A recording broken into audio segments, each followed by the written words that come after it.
Irmãos, a paz de Jesus. Peço a vocês que se inscrevam no canal, que curtam esse vídeo e que também ativem o sininho de notificação. Toda vez que eu colocar um vídeo novo no canal, vai chegar uma notificação acerca desse vídeo. Mas se não chegar, de qualquer jeito, todo dia, por volta de meio-dia e das 20 horas, eu coloco o vídeo no canal. Então, se você for no canal, você verá lá o vídeo postado, tá bom? Uma dúvida que acontece, que é recorrente, que sempre é feita, é se eu fugir do deserto, né, o fujão, a síndrome de fujão, será que eu volto para o deserto um dia? Olha, possivelmente sim.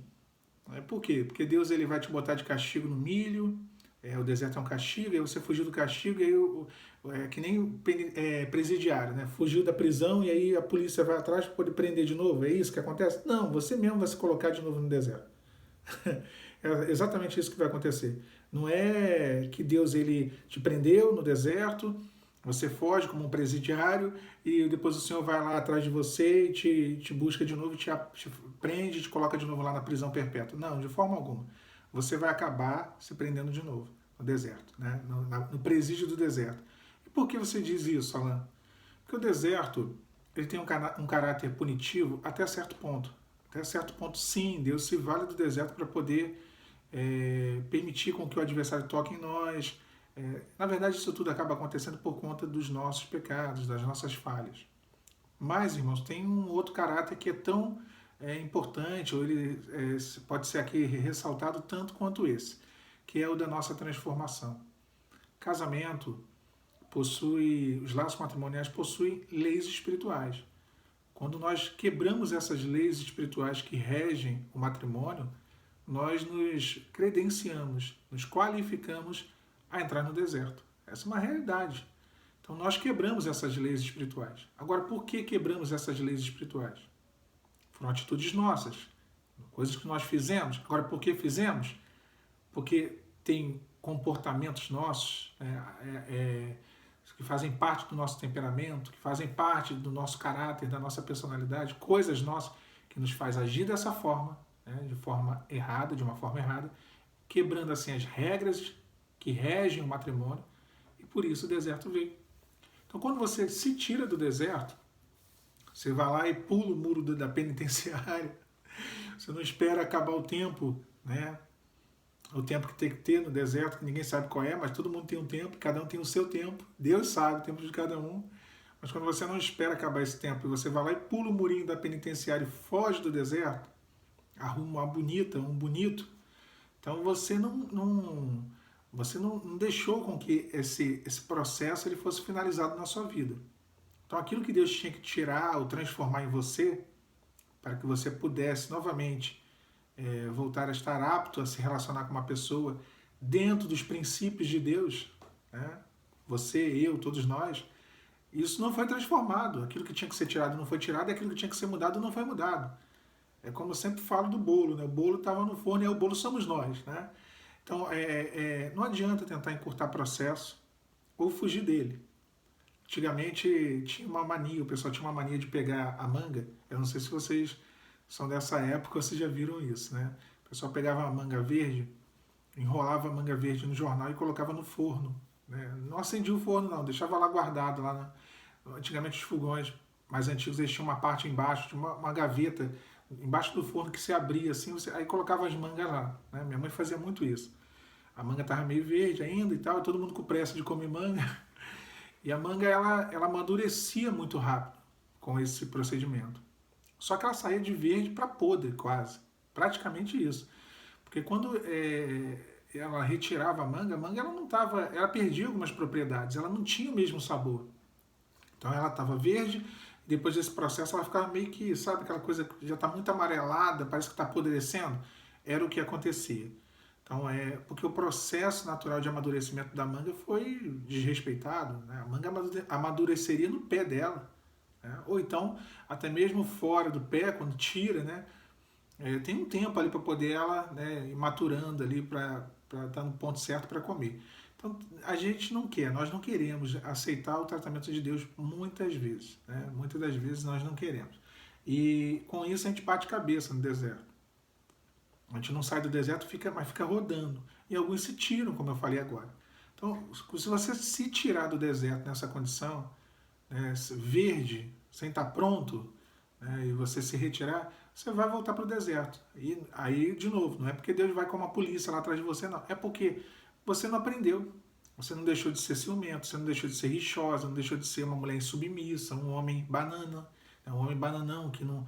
Está falando de tudo que é fruta hoje, né? Falou da manga, agora da banana. Um homem que não consegue, né, entender o seu papel como o cabeça do seu lar, né, como líder da sua família. Então, essas características, essas situações, essas características, né, que são necessárias, que através delas nós conseguimos estabelecer uma família, um casamento em Deus. E isso serve para mim, tá, irmãos? Começa por mim. São coisas que nós aprendemos ou que nós voltamos vamos dizer assim, reaprendemos no deserto. São coisas que o Senhor vai nos dando no deserto. E algumas delas vão sendo retiradas, né? Como, por exemplo, né, essas que eu citei agora de ser um homem sem postura, uma mulher mandona. E isso tudo é necessário. Então, se você sai do deserto, se tira do deserto, arruma uma namorada, um namorado e continua com isso, você vai voltar para o deserto. Porque não tem relacionamento que aguenta, né, que sobreviva a uma situação de um homem que é possessivo, de um homem que é desconfiado, de uma mulher que não abaixa a cabeça para o marido, para o namorado, para o noivo, principalmente para o marido, né? Porque aqui a gente já tem um outro tipo de relacionamento. Mas que não abaixa a cabeça, que não escuta, né? Mas que é, como dizem, né, na gíria, peitar o tempo todo. Então são características que Deus ele vai tirando. Ele também ele coloca no ponto certo, né? É o ponto certo. Você tem que ter o teu posicionamento, a tua parte, aquilo que é o teu individual, sim, existe isso também, né, num casamento, mas isso quando está demais para o lado de cá é ruim, e quando está demais para o lado de cá também é ruim. Então o Senhor no deserto ele vai colocando na medida correta, no plumo, direitinho. Jesus, ele quanto profissional, né, o seu ofício era de carpinteiro. Carpinteiro ele trabalha madeira, e a madeira fala do homem. O Senhor Jesus ele é especialista em trabalhar madeira, em trabalhar o homem, em tirar tudo aquilo que é excesso, tirar tudinho ali, aquelas farpas, né? Limpar, né? Nos limpar e nos dar, através disso ele nos prepara para quê? Para nos dar uma utilidade, para servir na obra dele, para cumprir os desígnios dele no projeto de salvação. Então é isso. Só que quando nós saímos do deserto, nos tiramos do deserto, nós falamos para Deus assim, eu não quero nada disso, eu não quero, eu estou cansado, eu estou indo embora, tchau, fui, tchau, tchau, um abraço para você. E você não mudou. E a transformação que tinha que se dar em você não se deu. Né? Em mim, ela não se daria se eu fizesse isso, ela não se dará se eu fizer isso. Então, irmãos, acaba sendo que o que acaba acontecendo é que você volta, uma hora ou outra você vai voltar para o deserto. Tá? Ou você vai voltar para o deserto e entender. E aí você pode voltar de uma forma ruim, de qualquer jeito voltar vai ser ruim, porque você vai ter que voltar, né, lá para o início, tudo de novo. Aí sim você vai ter que remar tudo de novo, né? E aí você pode voltar a lutar pelo certo ou pelo errado, que é pior ainda, voltar para o deserto com um segundo casamento. Voltar para o deserto lutando por uma pessoa que não é o propósito de Deus para a sua vida. Né? Você vai, porque aí, vamos lá, o que você está dizendo? Você abandonou a luta pelo seu marido, aí arrumou um outro cidadão, né? E aí você continua sendo quem você era. Lá atrás, com o seu marido, você era rixosa, você era uma mulher insubmissa, e aqui você continua sendo. E aí termina com o cidadão.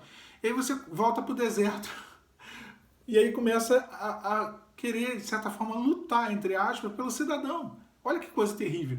E o teu marido está aqui, ó. Então olha que situação.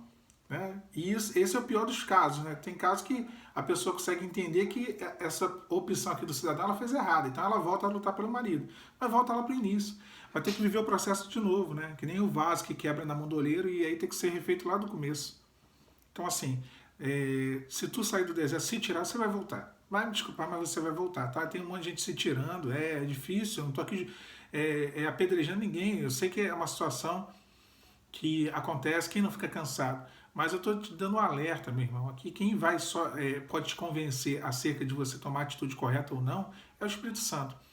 O nosso papel aqui é alertar. Então o alerta é, não faça isso. Tá? Não faça isso. Aceite o tratamento de Deus. Quando o cativeiro veio, eu sempre relato esse texto, o Senhor deu uma palavra para o povo de Israel, ó, submetei-vos ao jugo da Babilônia, submetei-vos, ou seja, aceita. É difícil, é o inimigo que vai estar ali, é o inimigo. Né? As coisas vão ficar feias, vai ficar muito feio, vai ficar feio demais. Mas eu vou restaurar, eu vou operar. Tá? O cativeiro virá, tudo, ó, o jugo da Babilônia virá, mas eu vou restaurar a sorte de vocês. Eu estou prometendo aqui. Só que se submeta, submetei-vos ao jugo da Babilônia. Irmão, se submeta ao deserto. Deserto é submissão. Nós fomos insubmissos a Deus e à vontade dele a nossa vida inteira. Agora é hora de obedecermos, tá bom? Paz, Senhor Jesus.